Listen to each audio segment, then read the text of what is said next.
সালামু আলাইকুম ভাই ও বন্ধুরা ও টেকনিশিয়ান ভাইরা, ভিডিওটা একটি শেয়ার দিয়েন ও একটি লাইক দিয়েন। আপনার রাউটার ও অনু অটোমেটিক কারেন্ট চলে যাওয়ার পরেও অটোমেটিক চলবে, এই পাওয়ারটি আপনার বাসায় থাকলে দেখেন কিভাবে পাওয়ারটি সেটিং করতে হয়। কমপ্লিটলি এই ভিডিওর মাধ্যমে দেখানো হচ্ছে, আপনারা দেখেন। এই যে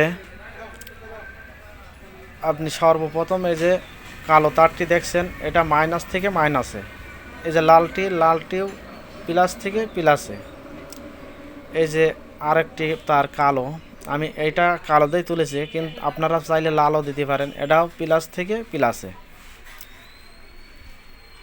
আর এই যে লাস্ট তার, এটাও প্লাস থেকে প্লাসে। আপনার ব্যাটারি লাগবে কিন্তু তিনটি, 12 ভোল্ট হবে, 3 4 12 ভোল্ট। এই যে এখান থেকে আপনার যে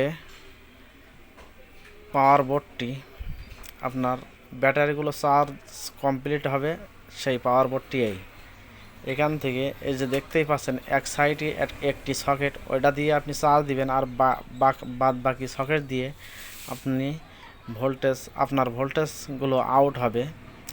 এই যে পাওয়ার ব্যানের ভোল্টেজগুলো আউট হবে, এই সাইড থেকে আউট হবে, আপনার ওই সাইড থেকে ভোল্টেজটা ঢুকবে। এই ভোল্টেজটা ঢোকার পরে আপনি কোথায় লাগাবেন সেটাও আপনার দেখায় দেওয়া হচ্ছে। এই যে দেখেন, এই জায়গায় আপনার প্লাস মাইনাস আছে। এই যে আপনার এই সাইডটা মাইনাস, এই সাইডটা প্লাস।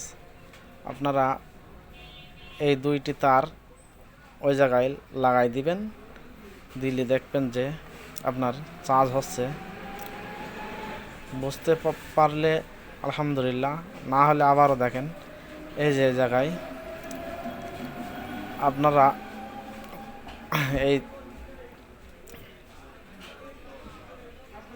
এই যে আপনার প্লাস মাইনাস, এখানে এই যে একটু জুম করে দেখাই, এই যে মাইনাস, এই আছে প্লাস, ওই তার দুটো আপনারা ওই জায়গায় লাগাই দিবেন, দিলে চার্জ আপনার কমপ্লিট হবে।